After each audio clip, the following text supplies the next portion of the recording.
Hello everybody, welcome to Indigo Tarot Odyssey, and today I have a beautiful surprise for you guys. I am using the Seeker Oracle. It is, I have to say, as so far probably my favorite Oracle deck in terms of messages and artwork combined. So at the end I'm going to have like a flip through. I'll flip through like a third of the deck because I want to save some for surprises, because the artwork, as you can see, is complete magic. It is so lovely.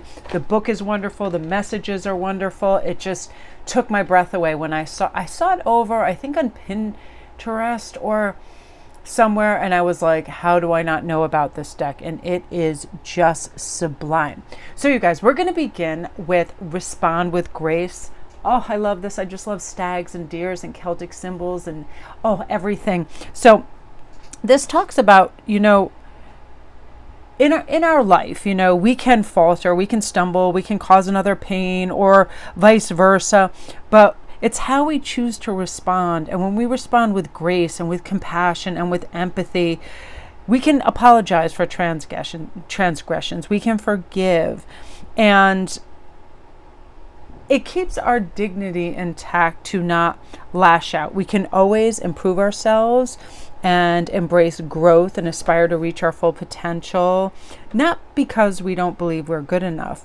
We're not only good enough, we are enough. But this kind of complements any situation. It could be because we don't want to meet anger with anger, because then everything escalates, right? This is more of, hey, let me see if I can bring commonality. Let me see if I can bring forgiveness, compassion, all of this. Just quiet and listen to your inner highest self, which says, there is a solution to everything when we slow down and we really observe.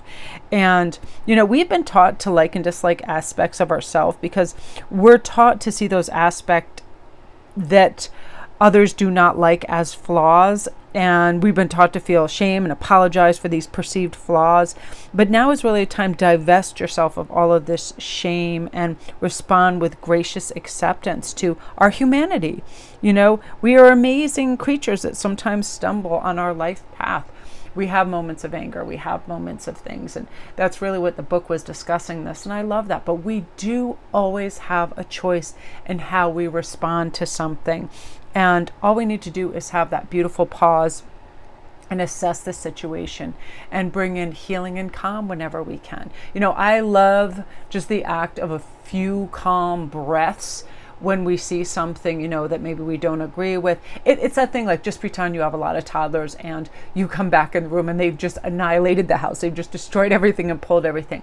We don't want to go into reactionary hot mode. It's like, take those few deep breaths and go, everything can be cleaned, everything can be cleared, and we can always respond to situations with grace. And it also shows that to others. If we can do it, they can also do it. And it cools the situation, which I love. Now, I love this, what do you seek? In the book, it talks about how we're all participants on the journey that's life. And do we ever wonder why we exist? If we have a greater purpose other than just moving through life from one day to the next, working every day, pay bills, provide for self and family. But to know the answer to the question, we really have to know ourselves. What's important to you? What interests excite you? What do you want to accomplish in life? What gives your life meaning? For me, it's spending time with my family, definitely my creative endeavors, my spirituality, my teachings, my learnings, all of this. And then we have to ask, are your beliefs your own, or are they founded on fact or fiction? And we don't know if we're never asked. And if we don't know, we could find ourselves being led down a path that we're not meant to walk. We could fall into that sheeple category unless we really want to study. What truths do we really believe in? We have to go within and explore the crazy inner workings of our mind, look at our past and see what it reveals. Observe, make a note of your emotional reaction to different experiences and situations in the present. Learn what our weaknesses and strengths are. Look to your beliefs and determine whether they serve you or they serve others. I feel like a lot of sometimes organized religion is like, kind of, it can be rather cultish and believe in this and do this regardless. And I always had a sense of how dangerous, like, Catholic guilt can be to people. You know what I mean? Like, oh, if you do this, you're going to hell. Like telling small children that, I always thought it was so bizarre. I don't like any kind of religion that is sort of immersed in fear, hell and brimstone. So there's so many layers to people and life and spirituality and everything. What do you want to learn? There's so many avenues of teachings nowadays that we can go to. And I feel like once we get some answers, there's always more questions, right? But that's going to be the more you learn about yourself, and knowing yourself, you're going to know what to seek to really live a life of meaning and purpose. I love the artwork in this. It's so rich and dreamy. Now, I love this express gratitude. That's the first thing I do every day when I wake up. I look around and I'm like, thank you for this roof over my head. Thank you for my sweet husband right here. My crazy cat's running around. Got to go feed the turkey that's probably hanging out in the backyard. Merlin's probably out there. Thankful for my beautiful neighbors. I have such a wonderful, neighborhood. It's amazing. Surrounded by forests and beaches. Just express gratitude. And I feel like one of the most important places to do that is express gratitude to our loved ones, our life mates, our potential life mates, our children, everything. We're happy you're here, because we all have so much to be thankful for. But too often we get weighed down by life's like disappointments and responsibilities. And if it doesn't go to plan, we can get upset. So over time, our ability to see the good in our lives and others can be dulled if we get too, obligatory. I got to do this, I got to do that. And we don't want to dwell in this gray world of obligations, work and all that. Bring the color back into your life. Take a moment every day. Make a note of several things you're grateful for. I really am telling you, I start my day this way and I feel good when I do this. Whether you're grateful for the feeling of the sun on your skin, or the companionship of your beloved pets, or just happy to be breathing and not, honestly, that's another thing. I'm like, thank you for my 5 senses. I can still see, I can still smell, taste, hear, touch, all of those things. And by regularly expressing gratitude, we can change our state of mind and inspire more positive emotions and thoughts. Like, I catch thoughts as they come in and I'm like, is this thought immersed in gratitude and thankfulness? And if not, if it's trying to bring me back into that gray area of, you need to do this and taxes and all that kind of crap, I'm just like, things will present themselves, but it's how we respond to grace with them. It's about balance with this. Let's forget our concerns for a moment. Sometimes the best we can achieve is a state of peaceful acceptance that helps us face and deal with adversity. And the more we see and appreciate the good, more willing we are to address any source of dis-ease around us. We are more determined to maintain the feeling of well-being that our appreciation creates for us.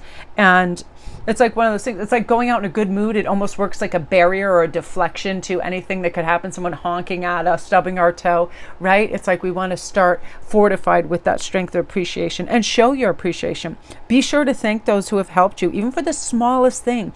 Tell those who are there for you how much you appreciate their care and their support. And we can brighten another's day by offering encouragement by way of unexpected compliment, words of praise. Giving thanks to others not only brightens their day, but your day as well. And I do believe that people pay those things forward. So what I'm going to do, you guys, is just do like a mini kind of flip through, because I want to save some. But I am telling you, oh, look at this artwork. Is it not so dreamy? And it's soft pastels to really vibrant prime colors. Oh my gosh, this card, this literally blew me away. Look at that look to the future. It really makes me want to paint. This was probably my favorite message in art-wise. The softness, the beauty of that, enjoy the moment. And I love stags and deer so much, but I love the flowers and butterflies and the sun, so powerful. This is beautiful as well. Choose love. This is so cute too. Lots of dragons and elves and fairies. Love your inner child. Love this. Made for motion for all you dancers and movers. Love this. Process and absorb. Oh, this is really gorgeous too. It's got everything. And this deck, there's one behind that too. I want you guys to be able to see because it's a brand new deck. But I know the card behind this I totally loved. Yeah, see the patterns. And the book is really super well written. It has really wonderful pertinent points that just kind of stand out, really simplistic. Seek inspiration. That's me every day. If I start to feel a little dull or getting into just kind of like the comfort zone and not feeling inspired, I will seek something. Usually through artwork will do that for me, right? Weave your reality. That's a reminder that, our life is what we think it is. So let's weave it. Let's bring in good things. Love this shameless sensuality. So beautiful. This is gorgeous too. Set it free. This is beautifully done. Your path alone. The seeker's journey. This is beautiful. The key to wisdom. The importance of sleep. Amen. I have a nap every single day. This made me just happy. I just love it. Tell your story. Stand up and fight. I feel like that's probably a good message on boundaries. Unorthodox approach. I love this. Undeserving villains. Those are the people that, think these are gaslighters, and these are sometimes bosses and people that try to put their workload on you. I love that. Trust in science. This is one of my favorites too. And I'm going to save the other, 60% or 50%.